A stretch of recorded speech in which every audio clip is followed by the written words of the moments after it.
요한복음 20장 18절로 22절까지의 말씀. 막달라 마리아가 가서 제자들에게 내가 주를 보았다 하고 또 주께서 자기에게 이렇게 말씀하셨다 이러니라. 이날 곧 안식 후 첫날 저녁 때에 제자들이 유대인들을 두려워하여 모인 곳에 문들을 닫았더니 예수께서 오사 가운데 서서 이르시되 너희에게 평강이 있을지어다. 이 말씀을 하시고 손과 옆구리를 보이시며 제자들이 주를 보고 기뻐하더라. 예수께서 또 이르시되 너희에게 평강이 있을지어다. 아버지께서 나를 보내신 것 같이 나도 너희를 보내노라. 이 말씀을 하시고 그들을 향하여 숨을 내쉬며 이르시되 성령을 받으라. 아멘. 께서 정말 살아나셨고 시몬에게 나타나셨습니다. 우리가 길에서는 그분을 알아보지 못했어. 그러나 떡을 떼실 그때 알게 되었지. 내가 그분 손에 난 못자국을 보고 내 손가락을 그 못자국에 넣어보고 내 손을 그분의 옆구리에 넣어보지 않곤 믿지 않겠노라.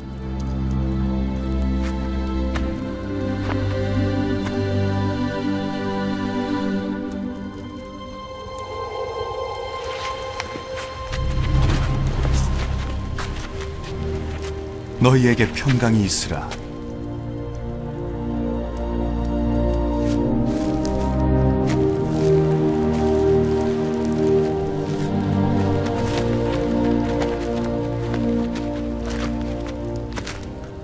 내 손가락을 이리 내밀어 나의 손을 보고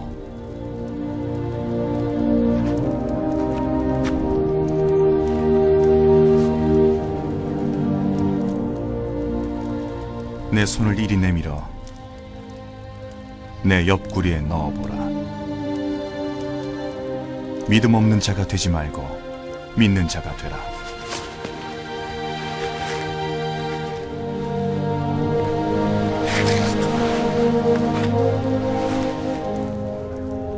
나의 주님, 나의 하나님이시여. 도마야,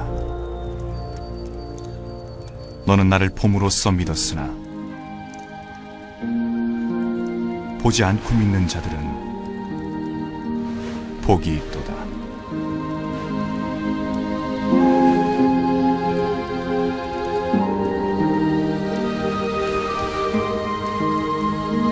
내가 너희와 함께할 때 너희에게 말한 대로 모세 율법과 선지자들의 글과 시편에 나를 지칭하여 기록된 모든 것이 성취되어야 하리라.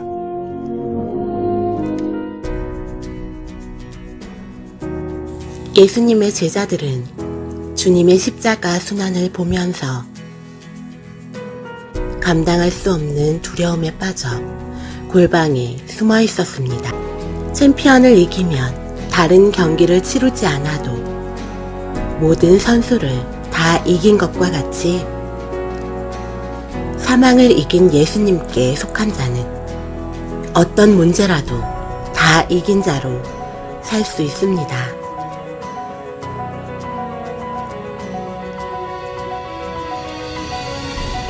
예수께서 저희를 향하여 숨을 내쉬며 가라사대 성령을 받으라.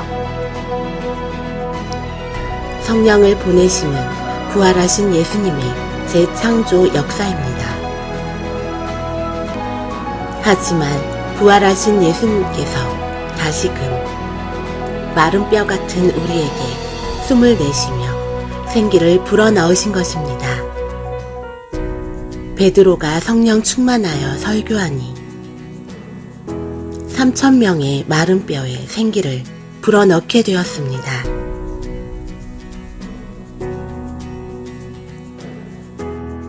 또 너희로 믿고 그 이름을 힘입어 생명을 얻게 하려 함이니라.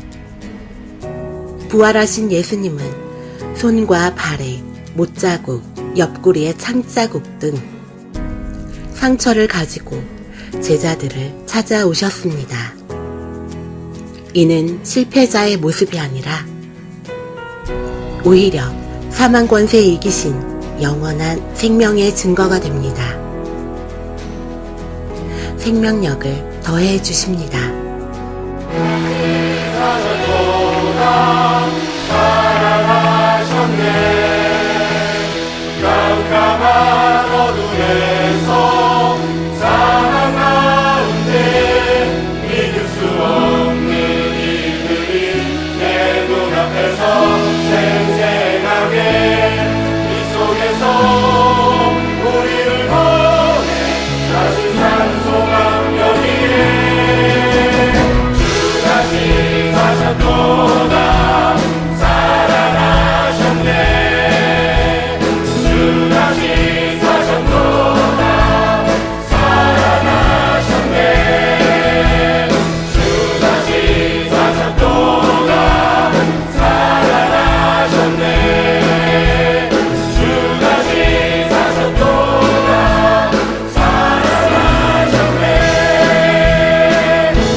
예수님이 부활하셨습니다. 할렐루야.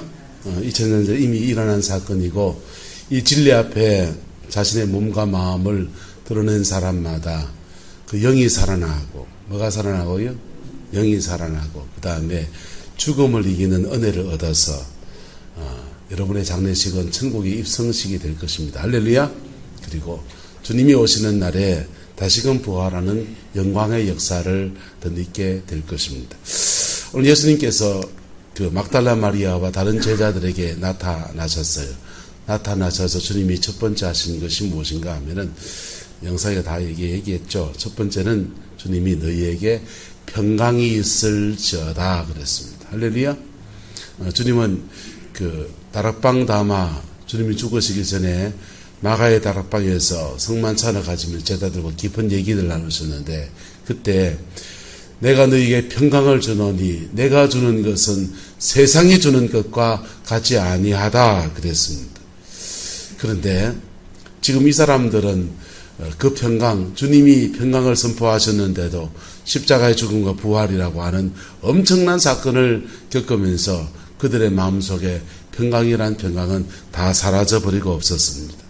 모인 곳에 유대인들을 뭐 했다 합니까? 두려워했다 그랬어요. 유대인들을 두려워해서 모인 곳에 문들을 닫고 스스로 폐쇄 공포증처럼 안으로 그냥 파고 들어가는 그런 사람이 되었습니다. 사람들을 이렇게 보면은 그 내향적인 성향의 분들이 계셔요. 성격상. 그런 분들은 혼자 있을 때 에너지를 이렇게 얻습니다. 그런데 어떤 사람들은 내향을 넘어서서 이게 마치 달팽이처럼 안으로 막 파고드는 사람이 있습니다. 사람 만나의 일을 기피하고 이 대인기피증이 있죠. 그런 분들이 계셔요.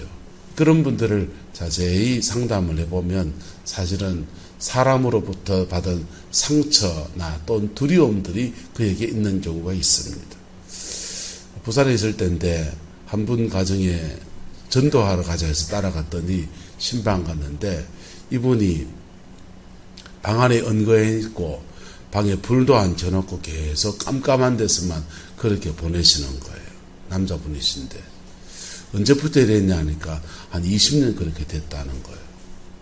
왜 이렇게 있습니까? 라고 물었더니 가족들이 얘기합니다. 6.25 전쟁 때 전쟁에 참전했다가 먹을 것이 없고 막 그렇게 그 절박한 상황이 되니까 사람들이 인육을 먹더라 합니다. 그런 걸 이제 보고서 충격받아가지고 저래 됐다 그러더라고요. 사람은 여러 가지 동기로 이렇게 모인 곳에 사람들 속에 자신을 드러내지 않고 그냥 숨어있는 존재로 그렇게 보냅니다. 근데 그 사람들, 그런 비슷한 사람들 중에 지금 누구도 있는 겁니까? 예수님의 제자들도 지금 별 수 없이 그렇게 되어 있는 겁니다. 예수님 3년 따라다닌 건데 어디 가고 없고, 예수님과 함께 담대하게 전도 여행을 다니고, 그렇게 기적의 주인공으로 그 쓰임받은 적도 어디 간 적 없고, 주님이 십자가에 죽으시고 부활하시고 하는 그 격동의 시간을 보내면서 잡히고 죽고, 제자 중에 한 명은, 동료 중에 한 명은 은삼집에 팔았다가 그 다음 자살해서 죽고, 막 온갖 일들이 펼쳐진 속에 그들은 두려워서 벌벌 떨면서 어디 가지도 못하고 지금 그 모인 곳에 문들을 닫고서 다 그렇게 숨어 있습니다. 근데 주님이 오셔서 그들에게 말합니다. 너희에게 무엇이 있을지어다? 평강이 있을지어다. 할렐루야. 지금 환경이 바뀌었습니까? 안 바뀌었어요. 주님이 주는 평강은 세상이 주는 것과 다른 평강을 우리에게 주시는 겁니다. 할렐루야. 세상이 주는 것과 다른 평강을 우리에게 주시는데, 첫 번째는 사죄의 평강입니다. 무슨 평강은요? 사죄의 평강. 우리가 죄를 사함받았다라고 할 때의 평강. 이번에 그 이은혜신가요? 조무식이 그 두 사람이 이제 계곡에서 남편을 이렇게 살해하고 뭐 그런 걸로 이제 잡혔는데요. 그분이 이름이 두 개로 막 나오더라고. 이은혜, 은혜 해자를 쓰는 해자로 나오기도 하고, 바다 하늘의 해자처럼 그렇게 해로 나오기도 하고, 가슴이 철렁한 거예요. 만약에 저게 교회 다니면서 앉는 사람들 중에서는 은혜 해자를 써서 그렇게 그 이름을 쓰는 데가 별로 없는데, 저기 은혜 해자면은 예수 믿는 사람이라면 저거 아이고 참 난감하다 그랬는데, 보니까 공식적인 발표는 다 그냥 바다 그 하늘의 해자처럼 그렇게 돼 있더라고요. 그 사람들이요 그렇게 사람을 그 가까운 사람을 죽이고 보험금을 다 내고 뭐 그러려고 그랬다고 하는데, 아직 재판을 해봐야 되겠지만은 그렇게 죄를 지은 사람들이 숨어 다니는 동안에 자신을 밝힐 수가 있고 자신을 그렇게 드러낼 수가 있습니까? 어떤 사람들은 그 도피 생활하다가 잡히면은 그런다고 그래요. 이제 속이 후련합니다. 숨어 다니다가 너무 피곤했다. 너무 불안하고 차라리 잡히는 게 나았습니다. 이런 얘기 하는데, 여러분, 인간이 가지고 있는 죄에 대한 감정도 마찬가지입니다. 인간이 가지고 있는 죄책감이라고 하는 것은 우리 양심을 통해서 계속해서 우리에게 불안을 야기합니다. 양심은 하나님이 저와 여러분의 영혼 속에 주신 신호등과 같아요. 가속하지 말라고 삐삐삐삐 소리도 내주고요. 예. 빨간불인데 건너갔다고 뭐라 하기도 하고요. 그래서 양심은 저와 여러분의 영혼의 신호등과 같습니다. 그것을 양심이 미리 경고할 때 순종하면 양심에 어긋난 일을 하지 않게 되고 복 있는 인생을 살게 되겠지요. 그런데 우리는 더러 양심에 어긋난 일을 범하게 되는 겁니다. 근데 그때 필요한 것이 뭐냐 하면 바로 사죄의 은혜입니다. 할렐루야. 예수님은 사죄의 평강을 선포하십니다. 왜 예수님 위해서 왜 사죄의 평강을 선포하시느냐? 십자가의 죽으심과 부활을 통해서 우리의 모든 죄를 케켈케스타 다 지불하셨거든요. 당신의 목숨으로 우리의 사망의 모든 목숨감들을 다 지불하셔서 우리의 죄에 대한 모든 대가를 지불했거든요. 그래서 대신 속하였다라고 하는 뜻을 가지고 대속의 죽음이라고 그렇게 말하는 것입니다. 사죄의 평강을 주님이 선포하십니다. 두 번째로는 주님은 이 사죄의 평강과 함께 그들에게 숨을 후 내쉬며 가라사대 무엇을 받으라? 성령을 받으라. 우리는 때로는 죄를 짓지도 않았는데도 상황과 환경 속에서 그냥 두려움에 빠질 때도 있습니다. 그때는 주로 어떤 때냐면 우리 속에 은혜를 잃어버렸을 때예요. 뭐였을 때라고요? 은혜를 잃어버렸을 때. 철없는 문제가 닥쳐와도 내 속에 하나님의 은혜가 있으면 하나님이 나와 함께 하시면 이것도 헤쳐갈 수 있다. 이 문제 속에서 하나님이 지혜를 줄 수 있다.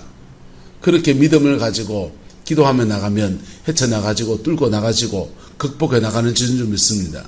그런데 우리에게는 때로는 은혜가 떨어지면요 이게 낙심이 찾아오거든요. 예수님의 제자들도 그 성령 충만하고 주님을 따라다닐 때 그렇게 은혜 아래 거할 때하고 다르게 주님을 잃어버린 경험을 했고 그리고 잃어버린 경험 속에서 질풍노도 같은 시간을 그렇게 보내었습니다. 6월절 축제의 날이었지만 그들은 전혀 축제를 즐길 수가 없었습니다. 그리고 그들은 심한 두려움, 내 목숨을 빼앗길 수 있다라고 하는 환경의 두려움 속에서 처하여 있습니다. 주님은 그들에게 오셔서 숨을 후 내쉬며 가라사대 무엇을 받으라? 성령을 받으라. 할렐루야. 여러분, 성령 충만 경험하기를 축복합니다. 또 성령 충만 유지해 가기를 축복합니다. 성령 충만을 경험해 본 사람들의 특징이 뭐냐 하면 이상하게 참 평안합니다. 뭐하다고요? 아니, 문제는 여전한데 이상하게 평안합니다. 그리고요, 놀라운 비밀 하나 가르쳐 드릴게요. 그 평강한 마음으로 그 문제를 놓고 집중적으로 기도해 보세요.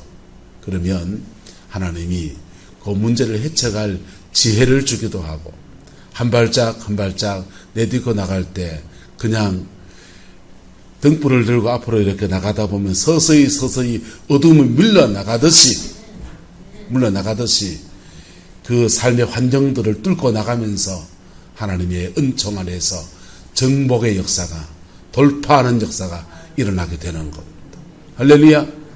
때로는 그 평강 가운데 있다 보니까 하나님이 만남의 축복을 줘서 참 희한하게, 속되게 말하면 돈 되는 사람을 만난다든지, 그 문제를 풀어갈 지혜자를 만난다든지, 이상하게 만남의 축복이 주어져서 그렇게 세상에 수많은 사람들이 있는데 그때 딱 맞춤, 내한테 딱 맞는 사람을 만나서 그 고비를 지나가게 하시는 은혜를 주시기도 하는 거예요.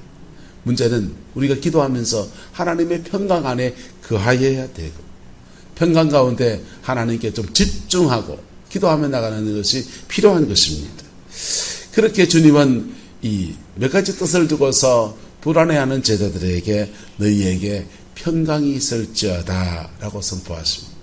그리고는 손과 옆구리를 보이시고 주님이 제자들에게 부활을 증거해 주십니다. 왜 증거해 주시느냐? 이 제자들이 당신의 부활을 많은 사람에게 선포하는 자로 이제 쓰임 받아야 되거든요. 왜 부활이 중요하냐? 여러분, 모든 사람은 다 죽어요. 죽었다가 살아난 사람, 성경에 주님이 들어 사람을 살렸습니다. 나인성 과부의 아들을 살리고, 나사로 살리고, 야이로의 딸을 살리고 살렸습니다. 그런데 그거는 살아났다가 다시 돌아가시잖아요. 결국은 죽잖아요. 생명이 수완이 연장돼서 좀 더 사는 은혜를 입은 거죠. 아주 극적인 것은 나사로의 죽음이죠. 죽은 지가 꽤 되었는데 시신이 썩어서 냄새가 나고 장례를 다 치러가지고, 그런데 무덤 돌을 옮겨가지고는 그냥 살려내시는 거 보니까 대단하지요. 하지만 그 나사로도 살아나서 한 30년 더 살았다 합시다. 그리고는 또 돌아가시는 거예요. 철학 없는 사람도 죽음 앞에서는 별 도리가 없고, 여러분, 세월이 이기는 장사가 없고요, 자식이 이기는 부모가 없고요. 맞지? 옛날 말에 사흘 붉은 꽃이 없다 그랬고요. 금불 30년, 10년간은 권력이 없다 그랬어요. 여러분, 세상의 모든 것들은 그렇게 다 지나가 버려요. 그런데 저와 여러분 안에는 첫 번째로 주님이 부활의 첫 열매가 되셔서 사망 권세를 깨뜨리고 나온 겁니다.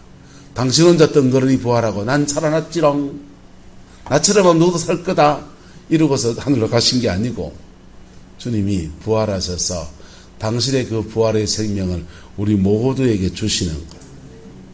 모든 사람이 부활하는 영광의 자리에 초청하시는데 그 일에 정인이 될 사람이 필요한데 그 사람들이 바로 제자들입니다. 그래서 손과 옆구리를 보이시고 제자들이 주를 보고 기뻐하더라 그랬어요. 이렇게 부활을 체험한 것들이 예수님의 제자들이 12제자에서 그 다음에 마지막에 가면 성철하실 때 가면 5,500명의 제자가 예수님의 부활을 일시에 체험했다는 거예요. 부활의 주님을 만나는 경험을 했고, 이게 신호탄이 돼서 우리의 모든 죄를 사하셔서 사망 권세를 나도 이길 수 있다고 하는 거. 할렐루야.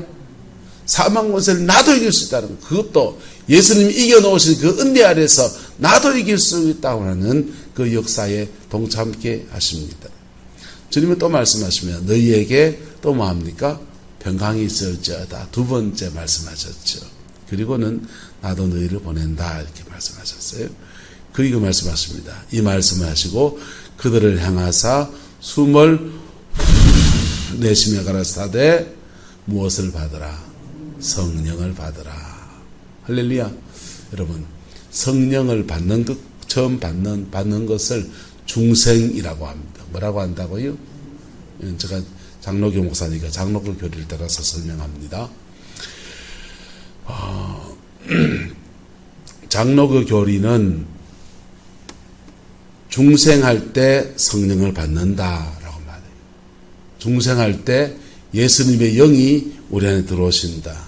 누구든지 예수를 주라고 부인하는 것은 성령이 아니고는 할 수 없다. 그래서 예수님을 주님으로 고백하고 그분이 나의 죄를 사하신 것을 고백하고 주께 나갈 때 누구에게나 성령이 임하신다. 이게 장로교리입니다. 근데 이게 정말 중생의 은혜가 됐는지를 그게 각 사람에게 그렇게 예수 믿고 교회 나온다 하는데 문제는 정말 중생했는지 안 했는지 자기도 잘 모르고 주변의 사람도 잘 모른다는 겁니다. 구원파 같은 이단에서는 그래서 정말 거듭났습니까? 몇 날 몇 시 때 거듭났습니까? 막 그렇게 묻고 다니고 해서 사람들을 꼬시고 그랬잖아요.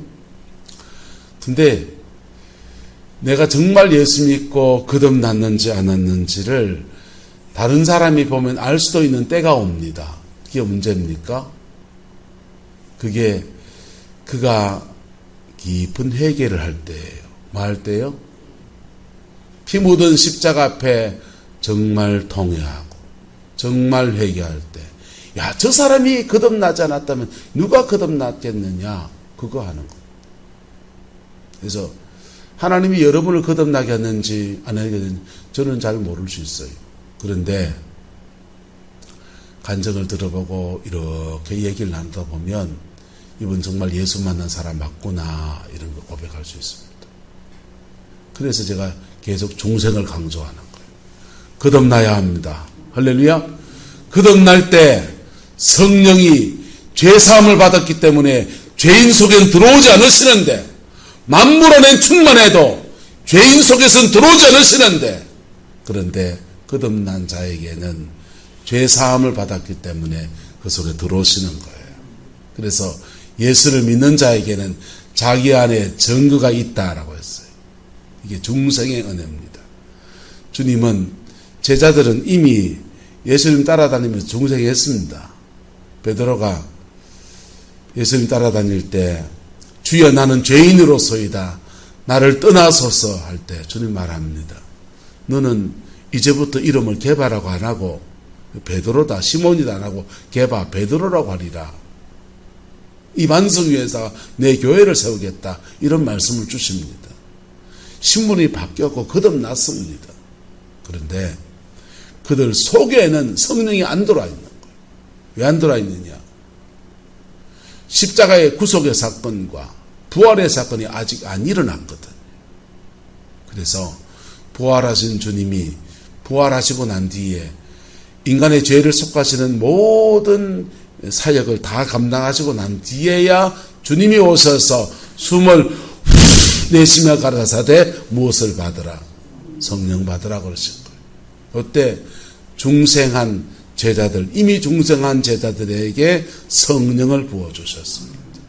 그리고 이 중생한 제자들에게 주님이 너희는 몇 날이 못되어 성령으로 더 깊은 세례를 받게 될 텐데 그걸 위해서 예루살렘을 떠나지 말고 너희들 이 상황이 두렵지 힘들지 예수님 나 잡아 죽인 사람들 너도 잡아 죽이기가 겁나지 하지만은 여길 떠나지 말고 아버지의 약속하신 것을 기다리라고 했고 오순절날까지 그들이 성천 이후에 열흘 더 기도하면서 위로부터 불같은 성령을 받는 거예요. 그게 지금 22절에 받는 성령을 따라합시다. 내조하는 성령, 구원의 성령, 거듭나게 하는 성령. 22절에 받은 성령이 우리 안에 내조하시는 성령, 영혼을 거듭나게 하는 성령, 나를 하나님의 자녀되게 하는 성령, 내 속에서 내 영혼이 계속 주님을 닮아가도록 돕는 성령. 이거 내 안에 계신 성령. 사도행전 2장에는요, 위로부터 따라합시다. 임하시는 성령. 각 사람의 머리 위에 불같은 영체가 확 돌면서 그들에게 머리 위에 임하는 거예요. 그래서 사도행전 2장의 성령의 역사는 성령 충만이고, 무엇이고? 성령 충만이고, 오늘 요한복음 20장의 성령은 중생, 거듭나게 하시는 성령이시고, 이게 내조하는 성령, 임하시는 성령. 그리고 에덴 동산에 보면 성령이 세 가지 있다 그랬어요. 따라합시다. 내조하는 성령, 임하시는 성령, 역사하는 성령. 성령의 역사는 이 세 가지로 가는 거예요. 우리 안에 내조와서 하나님 흙으로 만드시고 코에다 생기를 훅 불어넣어서 살아있는 영이 되게 하실 때의 호흡, 하나님의 호흡, 요 성령이거든요. 그 다음 이 생기를 받은 사람이 하나님 앞에 집중해서 기도할 때 위로부터 에덴 동산에서는 비가 쏟아지는 거예요. 은혜의 단비가 쏟아지는 거예요. 그게 임하시는 성령. 무슨 성령요? 임하시는 성령. 사도행전에서는 불같이 각 사람의 머리 위에 위로부터 임하시는 성령.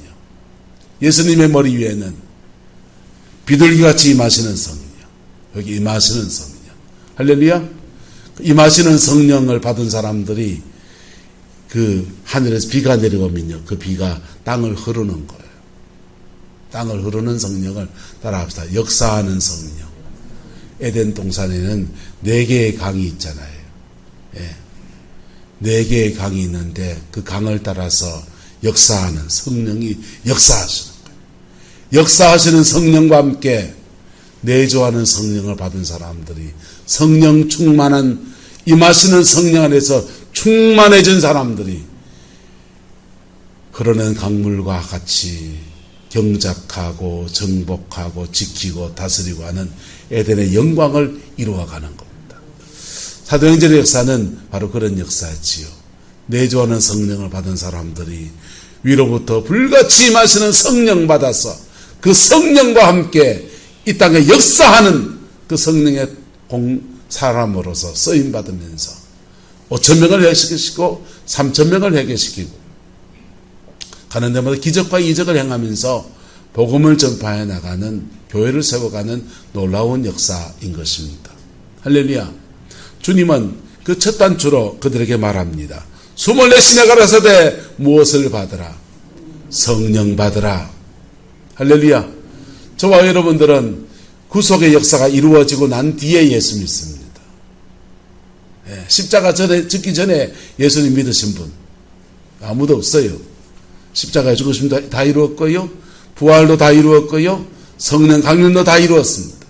그래서 우리가 지금 고백하고 지금 내 죄를 자복하고 나갈 때 이 내조하시는 성령과 위로부터 임하시는 성령과 역사하는 성령이 순차적으로 일어나기도 하고, 그냥 하나님께 어떤 때는요 그냥 바바바바박 하면서 그냥 막 우리의 삶의 자리 안에서 그렇게 강력히 역사하시는 은혜 역사로 나타나기도 하는 겁니다. 어떤 사람은 순서대로 내 영혼을 거듭나게 하시더니 그 다음에 성령 충만을 경험하게 하시고, 그 다음에는 그렇게 성령 충만 경험하고 내 가정과 삶을 놓고 기도하며 나갔더니 그때는 그 기도한 것이 역사는 안 일어나고 자꾸만 기도가 쌓이는 거예요. 그래서 뭐 한다고요? 따라합시다. 쌓이는 성령. 기도가 쌓인다 하듯이 성령의 임재가 쌓이는 거예요. 쌓여서 어느 순간 되니까 본물이 피듯이 쫙 밀려나가면서 역사하는 겁니다. 어쨌든 성령의 역사가 내조하는 성령, 임하시는 성령, 역사하는 성령, 이 세 가지 성령의 역사가 성경 전체에서 성령이 우리 안에서 우리가 동력하면서 일어나는 그 역사인 것입니다. 그 역사의 주인공으로서 주님은 제자들에게 숨을 내쉬며 가라사대 하시면서 성령을 받으라. 할렐루야. 이 은혜가 저와 여러분들에게 이미 이루어졌고 또 이루어질 것이며 구하는 자에게 이 은총 속에 또 역사해 주실 것입니다.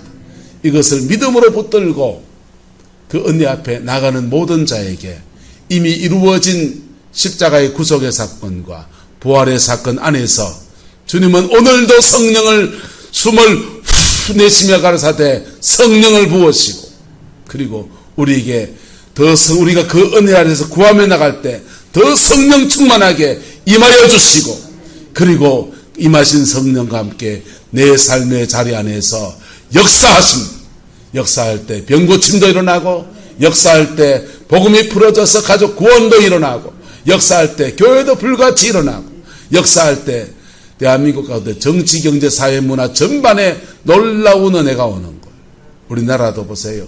하나님께서 1907년에 장제형 교회에서는 거듭나게 하는 성령, 내조하는 성령 부으신 거예요. 뭐 하는 성령 부었다고요? 내조하는 성령. 복음이 들어온 지 얼마 안 됐으니 회개하고 정말 거듭나고 선교사들이 껌 주고 초콜릿도 주고 그렇게 뭘 준다고 하니까 교회 나왔던 사람들이 그들이 회개하고 거듭나서 정말 거듭나서 중생하면서 내조하는 성령을 받은 거예요. 그 성령 받은 사람들이 내조하는 성령과 함께 믿음 안에서 살아가기 시작합니다. 기도하기 시작합니다. 그랬더니 하나님께서 1950년대 6.25 전쟁이 끝나고 전국의 기도원들 막 일어나면서 불같이 성령이 임하셔서 임하시기 시작하는 거예요. 임하셔서 그 임하신 성령이 이 땅 전체에 정치, 경제, 사회, 문화, 교회 곳곳에 막 퍼져나가니까 이 대한민국이 국민소 3만 달러 넘어쓰고 전 세계 10등 안에 들어가는 선진국의 반열에 들어가는 놀라운 은혜의 역사가 일어난 거예요. 할렐루야. 오늘날도 동일합니다. 오늘날도 다시 그 은혜가 회복되어져야 합니다. 그 출발은 부흥에서 시작하지 않아요. 그 출발은 한 사람의 피 묻은 십자가 앞에 회개하고 정직하게 해서는 중생에서 시작하는 겁니다. 그 복이 저와 여러분과 함께하고 우리 성광교회와 함께하게 되기를 예수님의 이름으로 소망합니다. 기도하겠습니다. 좋으신 아버지 하나님, 주의 나라와 주의 영광이 응하여지게 하시고 어린 양 예수 그 이름의 영광과 존귀가 부어지게 오 하나님 축복하여 주옵소서. 여호와께서 한없는 자비와 은총으로 우리를 주장하여 주시기 원하옵고 주의 영광으로 끌어 인도하여 주옵소서. 오늘 거룩한 부활절입니다.